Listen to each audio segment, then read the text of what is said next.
السلام علیکم ورحمۃ اللہ وبرکاتہ۔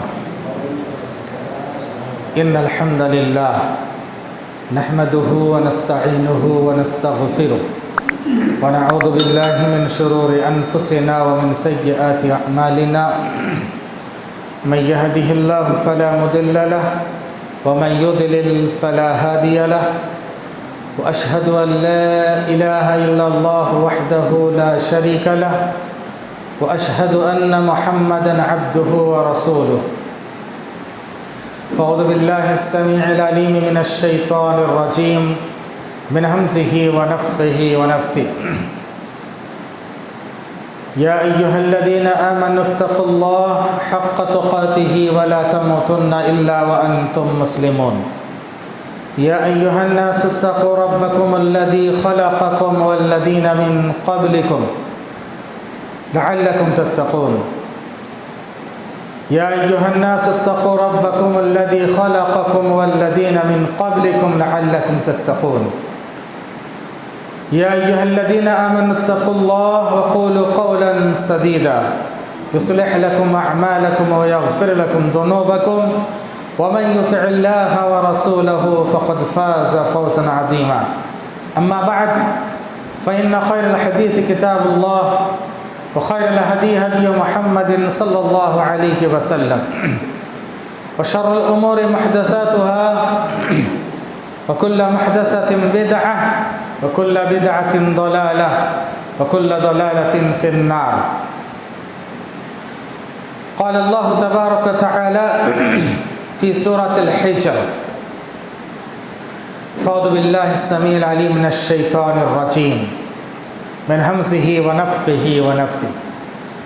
فاصدع بما تؤمر واعرض عن المشركين انا كفيناك المستهزئين الذين يجعلون مع الله إلها آخر فسوف يعلمون ولقد نعلم أنك يضيق صدرك بما يقولون فسبح بحمد ربك وكن مع الساجدين وَاعْبُدْ رَبَّكَ حَتَّى يَأْتِيَكَ الْيَقِينُ۔ محترم حاضرین، ابھی میں نے خطبہ مسونہ کے بعد سورۃ الحجر قرآن مجید کا ایک سورہ نمبر 15 سورۃ الحجر کی آخری 6 آیتیں آپ کے سامنے پڑھی ہیں۔ آخری 6 آیتوں میں اللہ تبارک تعالیٰ نے پیارے نبی صلی اللہ علیہ وسلم کے مشکل سے مشکل حالات، تکلیف دہ حالات میں کیا کرنا، کیسے رہنا، اور اللہ تبارک تعالیٰ کیسے اہل ایمان کی حفاظت کرتا ہے، اس تعلق سے بیان فرمایا ہے۔ ان 6 آیتوں کو سامنے رکھتے ہوئے ہماری بات شروع ہوگی انشاءاللہ۔ اللہ تعالیٰ نے ان آیتوں میں پیارے نبی صلی اللہ علیہ وسلم کو خطاب کر کے فرمایا کہ اے نبی، فاصدع بما تؤمر، جس بات کا آپ کو حکم دیا جاتا ہے اس کو ڈنکے کی چوٹ کہیے۔ شروع میں آپ چھپ چھپ کے دعوت و تبلیغ کا کام کرتے تھے، ڈرتے ہوئے سہمتے ہوئے دعوت و تبلیغ کا کام کرتے تھے، اور 3 سال تک دعوت و تبلیغ کا کام نبی نے چھپ کے کیا۔ نبی کی سیرت میں ہمارے لیے نمونہ ہے۔ اللہ نے فرمایا: لقد كان لكم في رسول الله اسوة حسنة، سورۃ الاحزاب، کہ یقیناً رسول اللہ صلی اللہ علیہ وسلم میں تمہارے لیے بہترین اسوہ ہے، بہترین نمونہ ہے۔ نبی میں تمہارے لیے بہترین نمونہ ہے، اور نبی کی سیرت میں ہمیں یہ بات معلوم ہوتی ہے کہ نبی نے دعوت و تبلیغ کا کام شروعات میں چھپ کے کیا، خفیہ طور پر کیا، علل اعلان نہیں کیا۔ تو اگر ہمارے پاس حالات ایسے ہیں مجبوری ہے، پریشانی ہے، مخالفتیں بہت زیادہ ہیں، ایسے وقت میں دعوت و تبلیغ کا کام چھپ کر کرنا چاہیے، آہستہ کرنا چاہیے، خفیہ انداز میں کرنا چاہیے۔ 3 سال کے بعد اللہ نے یہ حکم دیا، فاصدع بما تؤمر، اے نبی اب آپ علی الاعلان بات کہو، ابھی آپ علی الاعلان بات کہو، اب چھپ کر نہیں بلکہ ڈنکے کی چوٹ، جو حکم آپ کو اللہ کی طرف سے ملا ہے ڈنکے کی چوٹ کہو، علی الاعلان کہو۔ اب ظاہر سی بات ہے جب آپ حق بولو گے تو اس کی مخالفت ہوگی، حق بولو گے تو باطل پرست لوگ آپ کے پیچھے پڑیں گے، اور اللہ کی طرف سے آپ کی آزمائش بھی ہوگی، آپ کی آزمائش بھی ہوگی۔ اللہ تعالیٰ نے سورہ عنکبوت کے ابتدائی آیتوں میں فرمایا، پہلی آیت الف لام میم، دوسری آیت میں اللہ نے فرمایا احسب الناس ان یترکوا، کیا لوگوں نے یہ سوچ لیا ہے ان یترکوا کہ ان کو چھوڑ دیا جائے گا، ان یقولوا اس بات کو کہنے کے بعد آمنا کہ ہم نے ایمان لایا، ایمان لایا یہ کہنے کے بعد لوگوں کو یوں ہی چھوڑ دیا جائے گا، وَهُمْ لَا يُفْتَنُونَ ان کی آزمائش نہیں ہوگی، ایسی بات نہیں ہے۔ ایمان لانے کے بعد، حق پہ آنے کے بعد، توحید پہ آنے کے بعد اللہ کی طرف سے آزمائش بھی ہوگی، دشمنوں کی مخالفت بھی ہوگی۔ اللہ نے آگے آیت نمبر 3 میں فرمایا اسی سورہ میں وَلَقَدْ فَتَنَّ الَّذِينَ آمَنُوا، اور ہم نے اس سے پہلے جو لوگ ایمان لائے ان کو آزمایا ہے، ان کو ہم نے آزمایا ہے، ان کا ایگزام کیا ہے، ان کو ہم نے آزما کے دیکھا ہے۔ کیوں آزماتا اللہ تعالیٰ؟ فَلَيَعْلَمَنَّ اللَّهُ الَّذِينَ صَدَقُوا، تاکہ اللہ تعالیٰ جان لے کون اپنے دعوی ایمان میں سچا ہے، کون اپنے ایمان کے دعوے میں سچا ہے، وَلَيَعْلَمَنَّ الْكَاذِبِينَ، اور اللہ تعالیٰ جھوٹوں کو بھی جان لے کہ کون اپنے دعوی ایمان میں جھوٹا ہے۔ اللہ امتحان کرنا چاہتا ہے۔ ایمان کا امتحان بہت کٹھن امتحان ہوتا ہے، ایمان کا امتحان بڑا سخت ہوتا ہے۔ جب بھی آپ حق لے کر اٹھو گے، جب بھی آپ ایمان کا پیغام لے کر اٹھو گے، توحید کا پرچم لہراؤ گے، آپ کی مخالفت بھی ہوگی، اللہ کی طرف سے آزمائش بھی ہوگی۔ اسی لیے اللہ نے فوراً بعد نبی سے کہا اِنَّا كَفَيْنَاكَ الْمُسْتَهْزِئِينَ، اے نبی آپ کے انسلٹ کرنے والوں سے، آپ کی توہین کرنے والوں سے میں کافی ہوں۔ اللہ نے کہا اے نبی آپ کے ساتھ جو گستاخی کرے گا، آپ کی شان میں جو گستاخی کرے گا، آپ کی جو توہین کرے گا، آپ کی انسلٹ کرے گا، میں اس کی طرف سے کافی ہوں۔ کون؟ اللہ۔ میں آپ کو مثال دوں گا، اللہ تعالیٰ کیسے نبی کے گستاخوں کو دنیا میں سزا دیتا ہے، یہ اللہ کا وعدہ ہے۔ آج کوئی نبی کے خلاف کارٹون بناتا ہے، کوئی نبی کے خلاف فلم بناتا ہے، کوئی نبی کے خلاف غلط طرح کے باتیں کرتا، کامنٹ کرتا ہے، آپ پریشان نہ ہو، گھبرائیں نہیں، اور قانون کو اپنے ہاتھ میں نہ لے، قانون کو اپنے ہاتھ میں نہ لے، ہاں قانون کے دائرے میں رہ کر ان کو آپ ان کے خلاف مقدمہ کریں، سزا دینا چاہیے، دلوانا چاہیے ان کو، قانون کے دائرے میں رہ کر، قانون کو ہاتھ میں لے کر نہیں۔ اللہ کافی ہو جائے گا۔ اگر قانون والے بھی اس کو سزا نہیں دیتا، اللہ کافی ہوگا۔ کیسے؟ میں آپ کو مثال دیتا ہوں۔ اِنَّا كَفَيْنَاكَ الْمُسْتَهْزِئِينَ، اے نبی آپ کی توہین کرنے والوں سے میں کافی ہوں، میں نمٹ لوں گا، میں دیکھ لوں گا۔ نبی کے زمانے کے 2-4 مثالیں آج تک میں دیتا رہوں گا، نبی کے زمانے سے لے کر۔ صحیح بخاری کی حدیث ہے، صحیح بخاری کا واقعہ ہے۔ نبی کے زمانے میں ایک کرسچن یا ایک یہودی اسلام قبول کیا، ایک عیسائی یا یہودی اسلام قبول کر کے اس نے ظاہری طور پر اسلام قبول کیا مسلمانوں کو ٹھگانے کے لیے، مسلمانوں کو دھوکہ دینے کے لیے، اور مسلمانوں میں غلط فہمیاں پھیلانے کے لیے، لکھنا پڑھنا جانتا تھا۔ اللہ کے رسول نے اس کو کہا کہ تم وحی لکھو، میری طرف اللہ کی طرف سے جو وحی مجھ پر آتی ہے تم لکھا کرو۔ اس کو کاتب وحی اللہ کے رسول نے بنایا۔ چند دنوں کے بعد وہ مرتد ہو گیا، اسلام سے پھر گیا، اسلام چھوڑ کے پھر کافر بن گیا، یہودی یا عیسائی بن گیا۔ اس کے بعد اس نے نبی کی گستاخی شروع کی۔ کیا گستاخی؟ کہا کہ محمد صلی اللہ علیہ وسلم، نبی کا نام آئے تو درود پڑھنا ہے، صلی اللہ علیہ وسلم، ان کے پاس وحی کچھ نہیں آتی ہے، میں جو لکھ کر دیتا تھا وہی لوگوں کو بتاتے تھے، یہ جھوٹا ہے، مکار غدار انسان ہے، نعوذ باللہ۔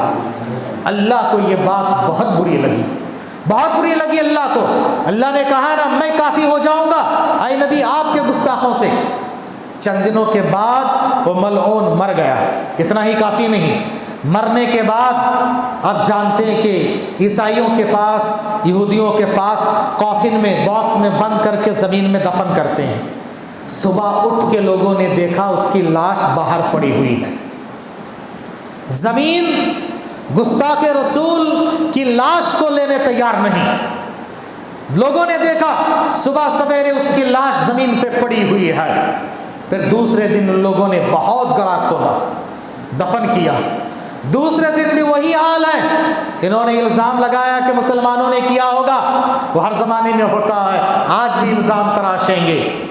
دوسرے دن اور گڑھا کیے، تیسرے دن بھی لوگوں نے دیکھا اس کی لاش باہر پڑی ہوئی ہے۔ تیسرے دن دفن کیے، چوتھے دن وہی حال تھا۔ لگاتار جب 3 مرتبہ یہ ہو گیا، انہوں نے کہا کہ اب کچھ نہیں کر سکتے ہیں، اس گستاخ رسول کی لاش باہر پڑی رہی، پرندے نوچ نوچ کے کھائیں اور اس کی لاش سڑ گئی، گل گئی۔ لوگوں نے دیکھا گستاخ رسول کا حال کیا ہوا۔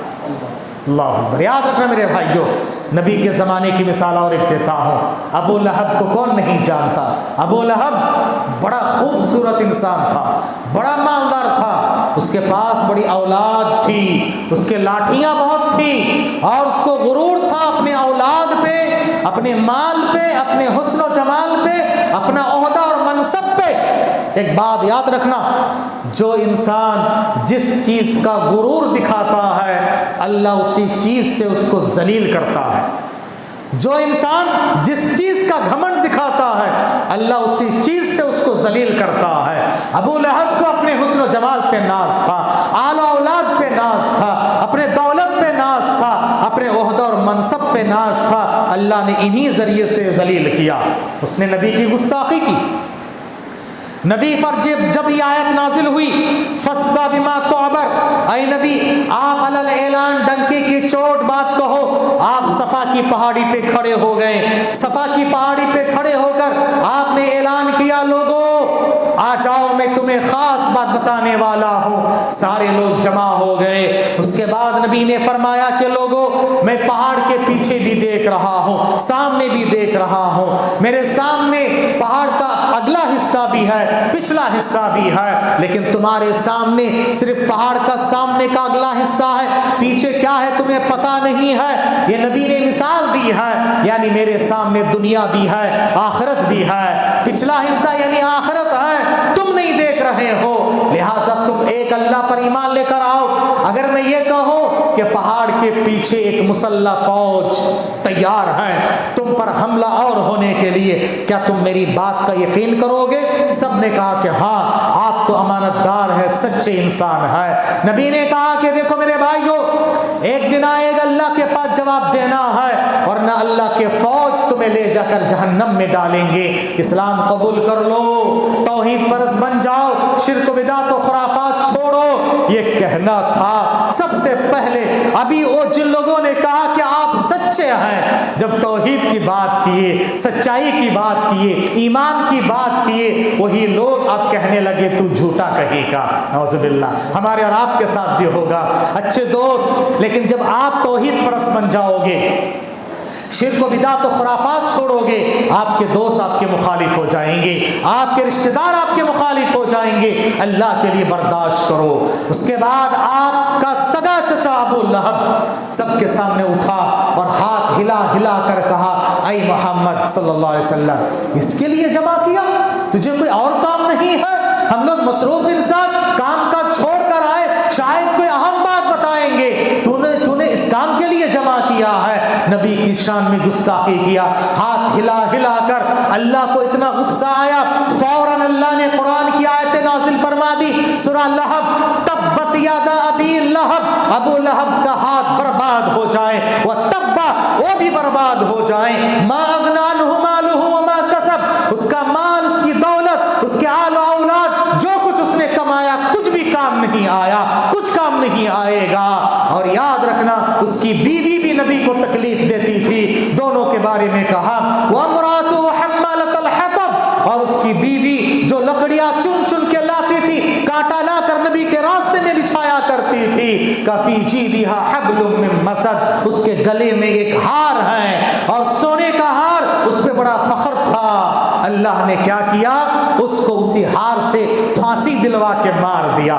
وہ لکڑیوں کا گٹا سر میں لے کر آ رہی تھی، پیچھے جا کے ہار میں اٹک کے پھانسی لگ کے مر گئی۔ اس کے بعد ابو لہب کا یہ حال ہوا، چند دنوں کے بعد اس کا جسم سڑ گیا، گھر والوں نے بدبو سے اس کو گھر سے باہر بھگا دیا، نہ بیوی کام آئی، نہ بچے کام آئے، نہ دولت کام آئی، نہ عہدہ منصب کام آیا، وہیں پر مر گیا، سڑ گیا، مر گیا، سڑ گیا، گل گیا وہیں پر۔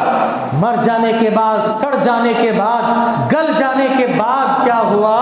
اس کے بعد کب مر گیا پتہ نہیں، کب مر گیا پتہ نہیں۔ اتنے میں چند دنوں کے بعد دور سے لکڑیوں سے ہلا کر دیکھے، نہیں ہل رہا ہے، مر گیا ہوگا۔ اتنا جسم سڑ گیا تھا، اتنی بدبو آ رہی تھی، کوئی قریب جا نہیں سکتا تھا۔ آخر کار دور گڑھا کھودے، گڑھا کھودنے کے بعد لکڑیوں سے ڈھکیل کے دور پتھر پھینک کے اس کی لاش کو دفن کیا گیا۔ بتاؤ، گستاخ رسول سے اللہ کافی ہو جائے گا، اللہ نمٹ لے گا۔ گستاخ رسول یاد رکھنا۔ میں آپ کو ایک اور مثال دیتا ہوں۔ ہلاکو خان آپ نے نام سنا ہوگا، چنگیز خان ہلاکو خان۔ شروع میں وہ اسلام قبول نہیں کیا تھا۔ ہلاکو خان کے دربار میں شروع میں وہ عیسائی تھا، کرسچن تھا۔ اس کے دربار میں ایک اس کا کرسچن عالم تھا جو اس کا رہنما تھا۔ اس کے دربار میں نبی کی شان میں گستاخی کر رہا تھا، نبی کے توہین کر رہا تھا، انسلٹ کر رہا تھا، اور اس کے دربار میں کتا باندھا ہوا تھا، اس کا پالا ہوا کتا باندھا ہوا تھا۔ وہ بھونکنے لگا، غرانے لگا، وہ غصے میں آ گیا کتا۔ اس کے بعد لوگوں نے کہا کہ بس کرو، کتے کو غصہ آ رہا ہے، جانور کتے کو غصہ آ رہا ہے۔ اور کوئی ایسا واقعہ نہیں، اہل علم نے، آتھنٹک اہل حدیث علماء نے اس کو بیان کیا باقاعدہ، ابن حجر اسقلانی، امام ذہبی وغیرہ نے اس کو بیان کیا ہے۔ اس کے بعد وہ عالم نے کہا نہیں، میں جو ایکٹنگ کر رہا ہوں نا، میرے ہاتھ ہلانے ایکٹنگ کی وجہ سے اسے کر رہا ہے، اس کی وجہ سے نہیں کہ میں نبی کی گستاخی کر رہا ہوں۔ پھر وہ آگے جاری رکھا، اس کتے کو اتنا غصہ آیا، درباریوں نے دیکھا، وہ رسی کاٹ کے آنے کے بعد اس عالم کا گلا پکڑا، جب تک مرا نہیں کتے نے چھوڑا نہیں ہے۔ اللہ اکبر، سبحان اللہ و بحمدہ، عدد خلقہ ورضا نفسہ وزنۃ عرشہ ومداد کلماتہ۔ اللہم بارک وسلم علی نبینا محمد۔ نبی کی شان میں گستاخی کرنے والے تسلیمہ نسرین، سلمان رشدی کا کیا حال ہے بولو؟ اپنے گھر میں بے گھر ہے، سزا ہے کہ نہیں ہے؟ اللہ سزا دے رہا ہے۔ گستاخ رسول کو اللہ دنیا میں سزا دے گا۔ یاد رکھنا، انا کفیناک المستہزئین، ہمیں پریشان نہیں ہونا، اللہ گستاخ رسول کو دیکھ لے گا، اللہ کافی ہو جائے گا۔ ایک گستاخ رسول دکھا دو، دنیا میں وہ اچھے سے جی کے گیا ہے، اللہ دنیا میں سزا دے گا، آخرت میں ہے ہی۔ اس کے بعد اللہ نے فرمایا یقیناً وہ لوگ جو شرک کرتے ہیں اللہ کے ساتھ ان قریب جان لیں گے ان کا حشر کیا ہونے والا ہے، ان قریب جان لیں گے۔ اس کے بعد کی جو 3 آیتیں ہیں یہ اصل ہے، یہ اصل ہے، یہ میرا ٹاپک ہے۔ اصل ٹاپک کیا ہے؟ میں عام طور سے ٹاپک ایک سوالیہ انداز میں پیش کرتا ہوں۔ میرا آپ کے یہاں پر ٹاپک ہے ہم اللہ کی حفاظت میں کیسے آئیں، ہم اللہ کی حفاظت میں کیسے آ سکتے ہیں۔ آج ہماری مدد کرنے والا، ہماری حفاظت کرنے والا، ہمارا حامی و ناصر و مددگار اللہ کے سوا کوئی نہیں ہے۔ ہمارے جو لیڈر ہیں بات کرتے ہوئے ڈرتا ہے، ہمارے جو قائدین ہیں، منسٹر ہیں، وہ ڈرتا ہے کہیں میری منسٹری نہ چلا جائے۔ ہماری حفاظت کے لیے پتہ اللہ کے سوا کوئی نہیں، اور ہماری بربادیوں کے لیے کیا کیا مشورے ہو رہے ہیں۔ علامہ اقبال نے بہت پہلے ہی کہا تھا، وطن کی فکر کر نادا مصیبت آنے والی ہے، وطن کی فکر کر نادا مصیبت آنے والی ہے، تیری بربادی کے مشورے ہیں آسمانوں میں، تیری بربادی کے مشورے ہیں ایوانوں میں۔ آسمانوں میں انہوں نے کہا، میں کہہ رہا ایوانوں میں، یعنی پارلیمنٹ میں، ایوانوں میں تیری بربادیوں کے مشورے چل رہے ہیں، لیکن اللہ ہماری حفاظت کے لیے ہے۔ ایسے ایسے حالات ہیں آج مسلمانوں کے پاس، نہ روب و دبدبا ہے، نہ حکومت ہے، نہ دولت ہے، نہ اسباب ہے، نہ لیڈر ہے، نہ قائد ہے، نہ منسٹرز ہیں، کچھ نہیں ہے، پھر بھی اللہ نے یہاں پر رکھا ہے۔ یہ اللہ کا کرم ہے نا۔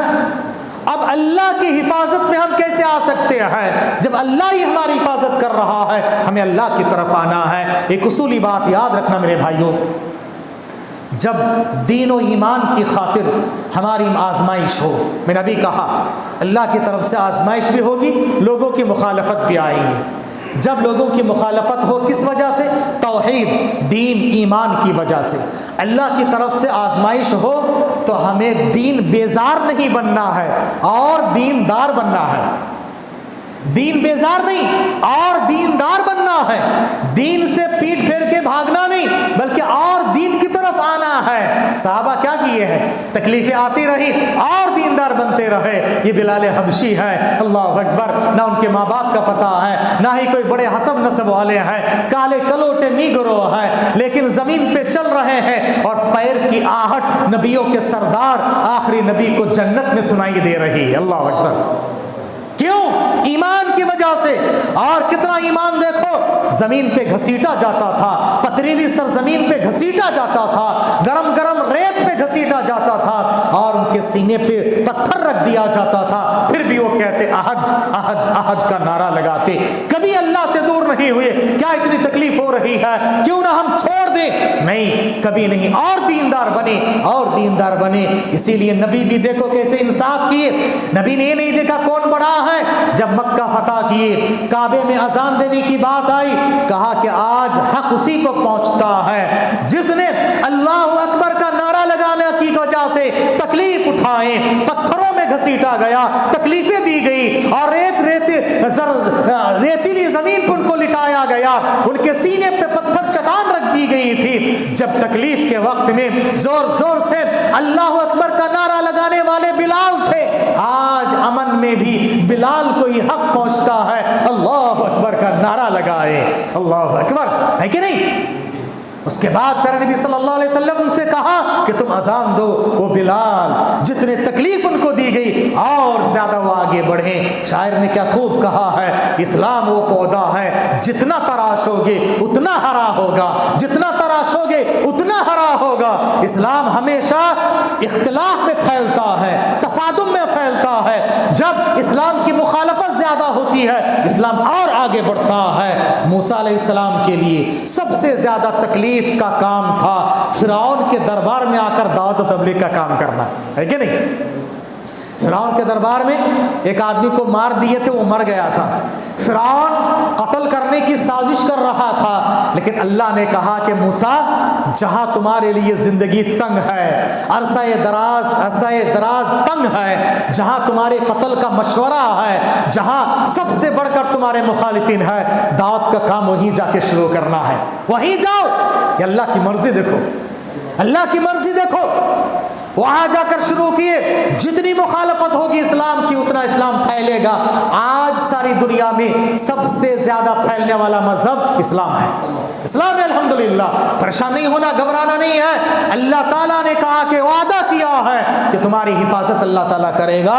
تو میں یہ اصول بتا رہا تھا, دین کی وجہ سے آزمائش ہو, دین بیزار نہیں بننا, اور دین کی طرف آؤ, اور دین کی طرف آؤ, اللہ حفاظت فرمائے گا. اللہ نے قرآن میں فرمایا واللہ یتولی المتقین واللہ یتولی الصالحین. اللہ تعالیٰ نیکوکاروں کا کارساز ہے, مددگار ہے.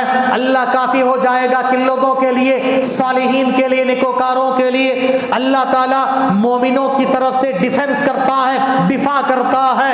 واللہ اللہ کہا کہ دیکھو اللہ تعالیٰ یدافع, ان اللہ یدافع عن الذین آمنوا. سورہ حج میں اللہ نے فرمایا ان اللہ یدافع عن الذین آمنوا. اللہ تعالیٰ اہل ایمان کی طرف سے دفاع کرتا ہے, ڈیفنس کرتا ہے.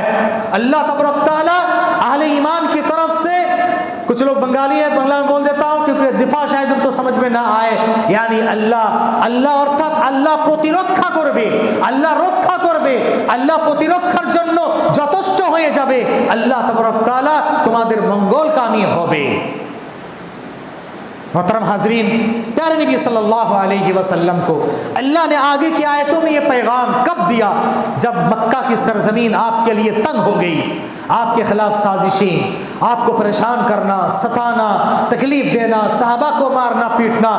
ایسے وقت میں اللہ نے فرمایا آخر کی 3 آیتیں, وَلَقَدْ نَعْلَمُ أَنَّكَ يَضِيقُ صَدْرُكَ بِمَا يَقُولُونَ. اے نبی ہم جانتے ہیں کہ کفار و مشرکین جو کہہ رہے ہیں, جو کر رہے ہیں, اس کی وجہ سے آپ کا دل بہت کوفت محسوس کر رہا ہے, آپ کے دل میں گھٹن ہو رہی ہے, تکلیف ہو رہی ہے, آپ کو بڑی پریشانی لاحق ہے. ایسے وقت میں کیا کرنا؟ جب آپ کے خلاف سازشیں ہو, آپ کے خلاف مکاری ہو, آپ کے خلاف تدبیر ہو, آپ کو مختلف طرح کے القاب سے نوازا جائے, مسلمانوں کے خلاف سازشیں ہو, یہاں سے نکالنے کی کوشش ہو, تو کیا کرنا ہے؟ اللہ نے فرمایا فسبح بحمد ربک. اللہ کی تسبیح اور تحمید بیان کرو, عبادت بندگی زیادہ سے کیا کرو, کثرت سے عبادت کیا کرو. وَاعْبُدْ رَبَّكَ حَتَّى يَأْتِيَكَ الْيَقِينُ. اور اللہ کی عبادت اتنی زیادہ کرو اور اس حد تک کرو, موت آنے تک اللہ کی عبادت کرو, موت آنے تک اللہ کی عبادت کرو, تو اللہ تبارک تعالیٰ تمہارے لیے کافی ہو جائے. اللہ تمہارے لیے کافی ہو جائے. کب تک عبادت کرنا؟ کم من الساجدین, فسبح بحمد ربک وکم من الساجدین. کثرت سے سجدہ کرو, تسبیح تحمید بیان کیا کرو, عبادت بندگی کیا کرو. مکے کے اس ماحول میں جب پریشانی بہت بڑھ گئی, حکم دیا گیا کثرت سے عبادت کرو. کثرت سے عبادت کرو گے اللہ تعالیٰ تمہاری طرف سے کافی ہو جائے گا. 1-2 مثال دے کر اپنی بات ختم کر دوں. اللہ تعالیٰ اہل ایمان اور متقی اور مومنوں کی کیسے حفاظت کرتا ہے. ابھی ہم نے سنا اللہ نے سورہ حج میں فرمایا ان اللہ یدافع عن الذین آمنوا. اللہ تعالیٰ اہل ایمان کی حفاظت کرتا ہے, اہل ایمان کی اللہ حفاظت کرتا ہے. پیارے نبی صلی اللہ علیہ وسلم ایک سفر میں تھے, ایک درخت کے نیچے سستانے کے لیے, آرام کرنے کے لیے لیٹ گئے, تلوار درخت سے لٹکا دیے. ایک کافر آیا, تلوار اٹھا لیا اور کہا کہ اے محمد صلی اللہ علیہ وسلم مَن يَنْقِذُكَ مِنِّي, مجھ سے کون آپ کو بچائے گا؟ نبی نے کہا اللہ. ایک اللہ کہنا تھا, کافر جو ہے زلزلہ براندام ہو گیا, وہ ہلنے لگا, ہل کے اس کے ہاتھ سے تلوار گر گئی. نبی نے تلوار اٹھا کر اب تمہیں کون بچائے گا بول. اللہ دیکھو کیسے حفاظت کرتا ہے. اہل ایمان کی اللہ حفاظت کرے گا. اکیلا ایک اہل ایمان ایک آدمی کے لیے کافی ہو جاتا اللہ تعالیٰ. کیسے دیکھو, عاصم بن ثابت رضی اللہ تعالی عنہ, صحیح بخاری کا واقعہ ہے. کافروں نے ان کو پکڑ لیا, پکڑ کے شہید کرنا چاہا اور مقابلہ کرتے کرتے کرتے پہاڑ پہ چڑھ گئے. آخر وقت تک مقابلہ کرتے رہے, اب ساری طرف سے گھر گئے, وہ اکیلا ہو گئے. اب سوچے اب تو اللہ کے راستے میں مرنا ہے. اللہ سے دعا کی اللہ تو میری لاش کی لاج رکھ لینا, میری لاش تک کافروں کو پہنچنا نہیں دینا, یہ میری درخواست ہے اللہ. دیکھو مومن مرنے کے بعد بھی کیسے روبدار ہو جاتے ہیں. کافروں نے شہید کر دیا، آخر کار وہ مر گئے، انتقال فرما گئے، شہید ہو گئے۔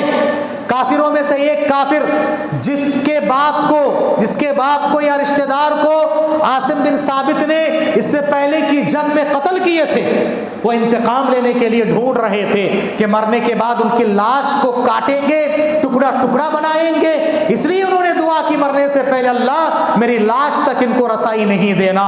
ڈھونڈنا شروع کیے، قریب آگے دیکھے وہاں عاصم بن ثابت کی لاش ہے۔ اللہ نے شہد کی مکھیوں کو بھیجا، شہد کی مکھیوں کو بھیجا، شہد کی مکھیاں آ کر عاصم بن ثابت کو گھیر لیے، اتنی زیادہ تعداد میں کہ کافر دیکھ کے ڈر کے مارے میں بھاگ نکلے، بھاگ گئے۔ صحیح بخاری کی حدیث ہے یہ، اللہ نے کیسے ان کی حفاظت کی، دیکھو اللہ حفاظت کرتا ہے اہل ایمان کی، آپ ایماندار بن جاؤ، اللہ کی حفاظت میں آ جایا کرو۔ اسی طرح سے یاد رکھیے میرے بھائیوں، حضرت عمر بن عاص رضی اللہ تعالی عنہ،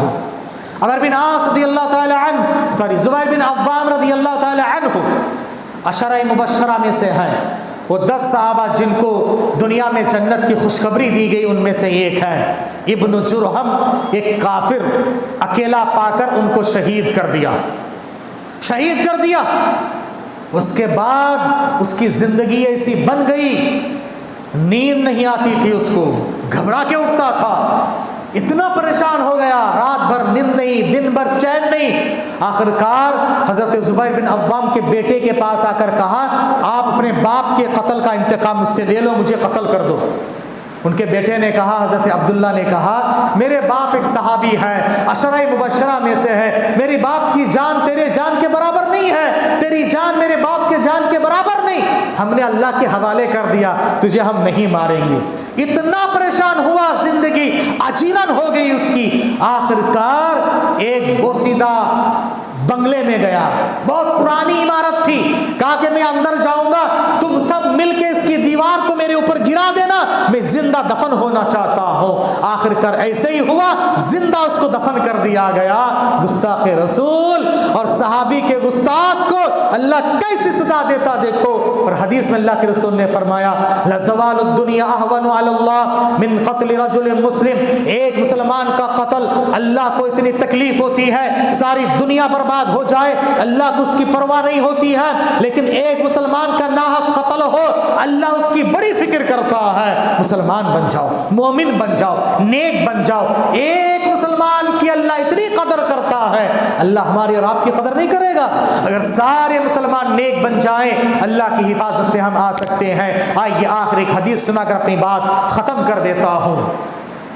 صحیح بخاری کی حدیث ہے، یعنی ہم اللہ کی حفاظت میں کیسے آ سکتے ہیں، اس حدیث میں ہے۔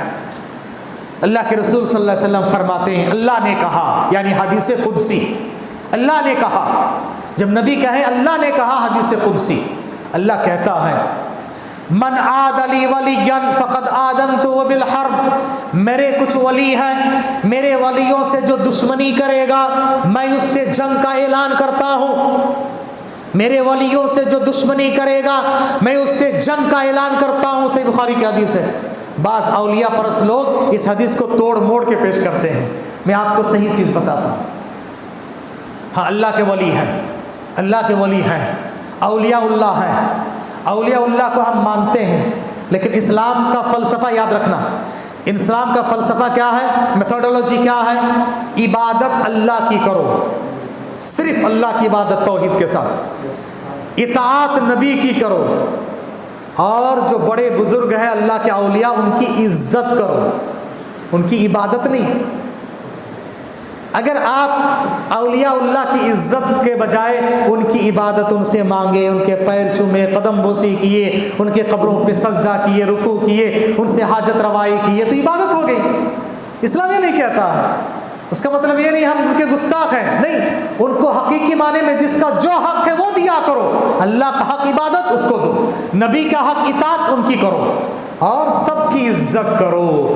ہم جو اولیاء اللہ کون ہیں؟ اللہ نے سورہ یونس میں فرمایا، جو آیت اولیاء اللہ والے بہت پڑھتے ہیں لیکن آدھی پڑھتے، پورا نہیں پڑھتے، میں آپ کو پوری سناتا ہوں۔ اللہ نے فرمایا الا ان اولیاء اللہ لا خوف علیہم ولا هم يحزنون، اتنا آپ سنے ہوں گے بہت. الا ان اولیاء اللہ، اللہ کے اولیاء، اللہ کے اولیاء، اولیاء اللہ، لا خوف علیہم ولا هم يحزنون، ان پر نہ خوف طاری ہوتا ہے نہ وہ غم زدہ ہوتے ہیں. خوف زدہ نہیں، غم زدہ بھی نہیں ہوتے ہیں. کون ولی ہے؟ اللہ کے واسطے ذرا آگے کی آیت پڑھو، اس میں ولی کی صفت کوالٹی بیان کی گئی ہے. آگے اللہ نے فرمایا الذین آمنوا، وہ جو ایمان والے ہیں، توحید پرست ہے، جس کا عقیدہ و ایمان سی ٹھیک ہے، شرک و بدعت و خرافات سے دور ہے، وہی اللہ کا ولی ہے. مومن اللہ کا ولی ہوتا ہے جو نہ نماز پڑھتا ہے، نہ روزہ رکھتا ہے، نہ عقیدہ ٹھیک ہے، شرک کرتا ہے، بدعتی ہے. اللہ کا ولی نہیں ہو سکتا. ہو سکتا ہے؟ نہیں ہو سکتا اللہ کا ولی. اب ایسے لوگوں کو جا کر پوچھو تو کہتے ہیں ہم دل کی نماز پڑھتے ہیں، ہماری نماز ہمارے پیر پڑھ لیتے ہیں، جن کے ہاتھ میں بیعت کی وہ پڑھ لیتے ہیں، ہماری نماز معاف ہو گئی ہے. کیوں؟ ہم پہنچے ہوئے سرکار ہیں، یا پہنچے ہوئے سرکار ہیں، ہماری نماز معاف ہو گئی ہے. میں آپ کو جن کو ان لوگوں نے امام مانا ہے، حقیقت میں وہ ہمارے امام ہیں عبد القادر جیلانی رحمہ اللہ. وہ اہل حدیثوں کے امام ہیں.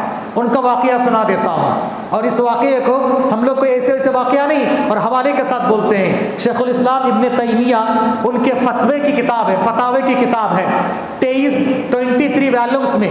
ان کے فتاوے میں انہوں نے واقعہ ذکر کیا ہے کہ ایک مرتبہ عبد القادر جیلانی رحمہ اللہ کیا کر رہے تھے، اپنی ایک روم میں رات میں عبادت کر رہے تھے، رات میں عبادت کر رہے تھے.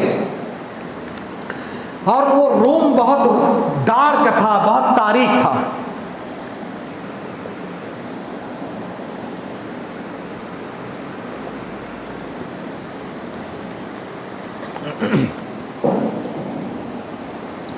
اچانک رات کی تاریکی میں وہ جو روم ہے ایک دم کمرہ روشن ہو گیا، اجالا، نور ہی نور. غیب سے آواز آئی، اے عبد القادر جیلانی، تو نے آج تک اتنی عبادت بندگی کی ہے، تیری عبادت سے میں خوش ہو گیا اور آگے کی تیری عبادت کو میں معاف کر دیا. آئندہ تو کچھ بھی کر لے، جنت تیرے لیے میں نے لکھ دیا. عبد القادر جیلانی نے کہا شیطان مردود کہیں کا، تو میرا رب نہیں ہے، تو شیطان بول رہا ہے. اس کے بعد شیطان نے کہا ہاں عبد القادر، تو پہچان گیا مجھے. آج کی رات میں 70 عبادت گزار کو گمراہ کر کے آیا، جن کے پاس عبادت کا جذبہ تو تھا لیکن علم نہیں تھا، علم نہیں تھا، جذبہ تھا، علم نہیں تھا. میں ان کو گمراہ کر دیا. اس لیے عبادت سے پہلے علم حاصل کرنا بہت ضروری ہے.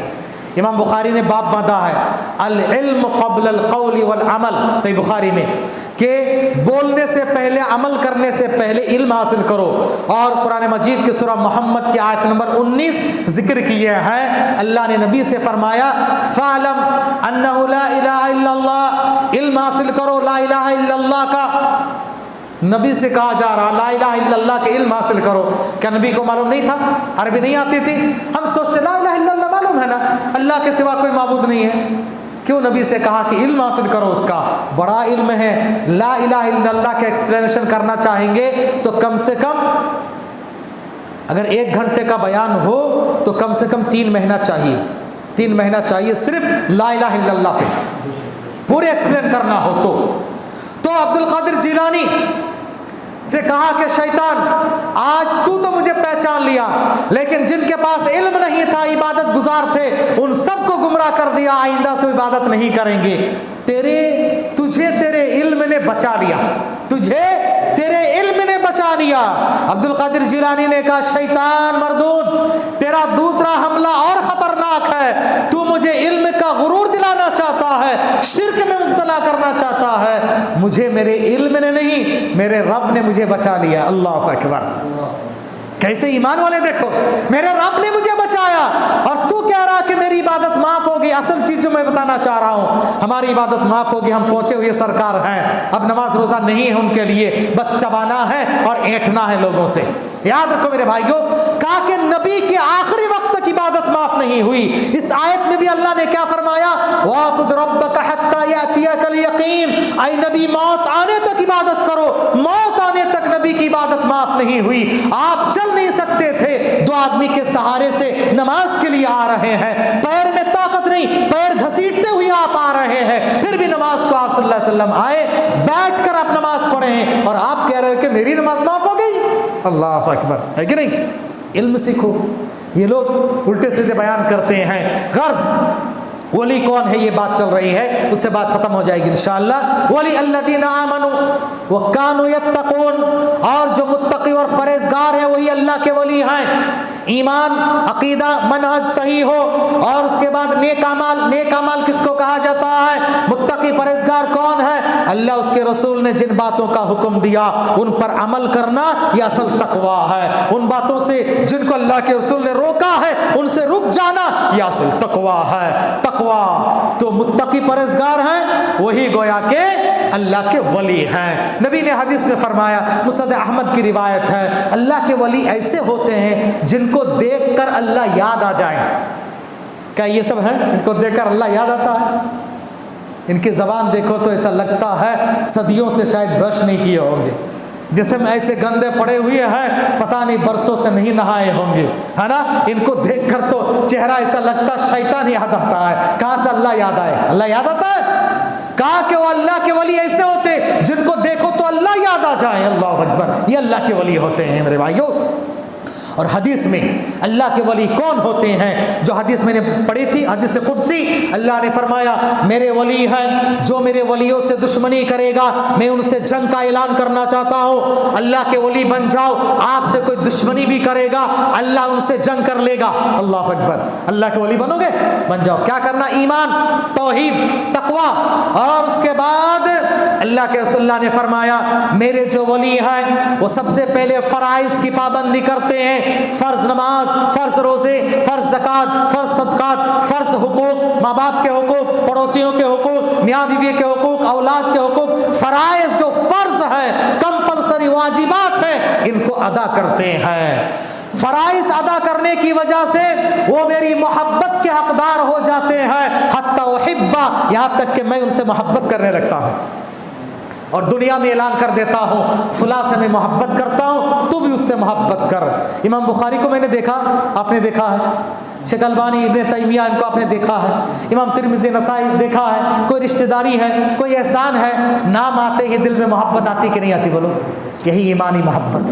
اللہ ان سے محبت کرتا ہے، یہ اللہ کے ولی ہیں۔ دیکھو جن کو دیکھتے ہی اللہ یاد آئے اور دل میں محبت جاگ اٹھے، ان کے اخلاق ایسے ہونا چاہیے۔ اس کے بعد دوسری بات کہا کہ میرے یہ جو اولیاء ہیں لا یزال یتقرب الی بالنوافل، یہاں تک کہ وہ نوافل سے میری قربت حاصل کرتے ہیں، فرائض سے میری محبت اور نوافل سے میری قربت حاصل کرتے ہیں۔ اتنی نفل، اللہ کے رسول دیکھو فرائض کے ساتھ ساتھ اتنی نفل پڑھتے تھے کہ راتوں میں جاگ کر آپ کے پیر سوج جاتے تھے، موٹے ہو جاتے تھے پیر۔ اللہ اکبر۔ اما عائشہ کو ترس آ گیا، کہا اللہ کے رسول آپ کے اگلے پچھلے سارے گناہ معاف ہے، پھر بھی اتنی عبادت کرتے ہیں۔ نبی نے کیا خوب جواب دیا، کہا جب اللہ نے مجھے سب سے اونچا مقام دیا مجھے سب سے اونچی عبادت کرنی ہے۔ اللہ اکبر صلی اللہ علیہ وسلم۔ ہم کیا سوچتے ہیں پہنچے ہوئے سرکار ہیں، ہمیں آپ نہیں کرنا عبادت، یہ نبی کا طریقہ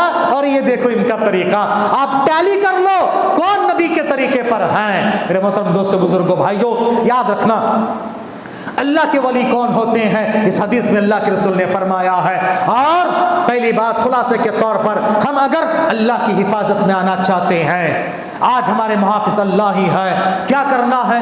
نیک بننا، متقی پرہیزگار بننا، ایماندار توحید پرست بننا ہے، نیک عمل کرنا ہے، اور ساتھ ہی ساتھ فرائض کی پابندی، عبادت کثرت سے، ذکر و اذکار، تسبیح تحلیل، اور نبی کے طریقے پر چلنا۔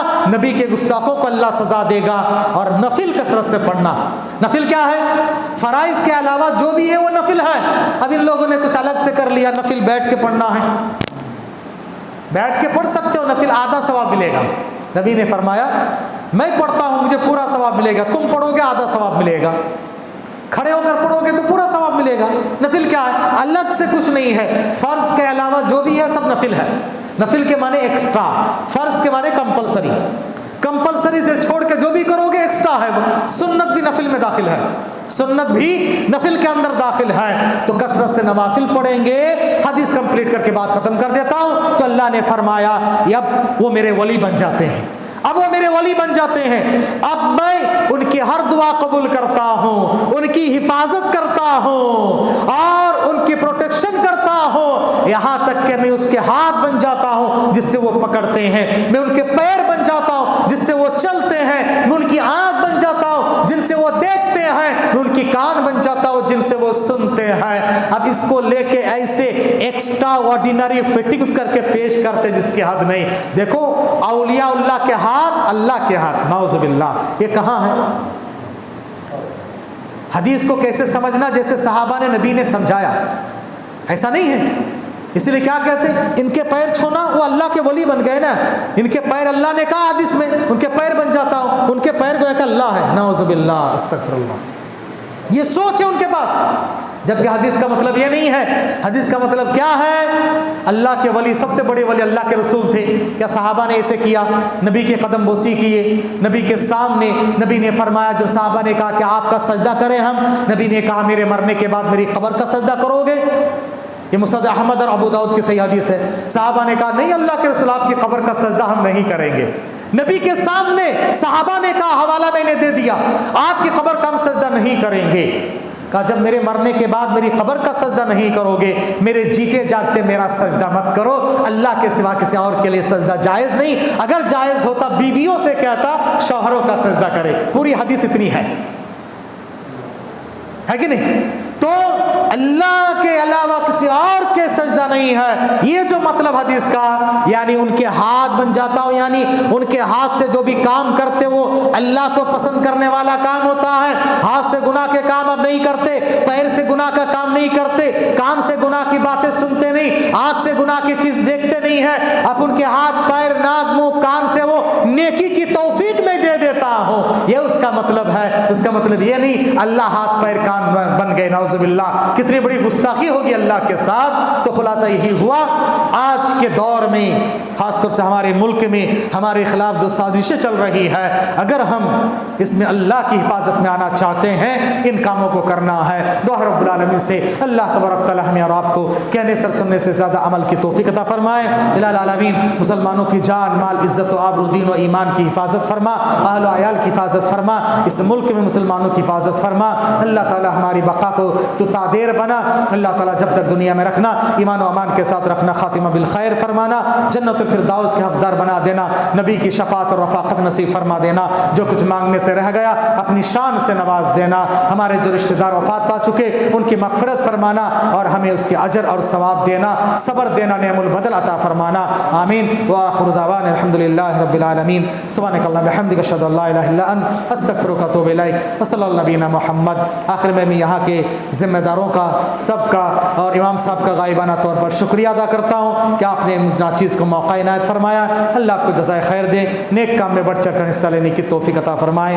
جو لوگ اب تک مجھے سنتے رہیں، اللہ آپ کے وقت میں صحت و عافیت میں برکت دیں اور اللہ تعالی ہمارے مل بیٹھنے کو قبول فرمائے اور جنت الفردوس میں بھی اللہ ہمیں ایسے ہی سب کو جمع کریں. آمین. وآخر دعوانا الحمدللہ رب العالمین.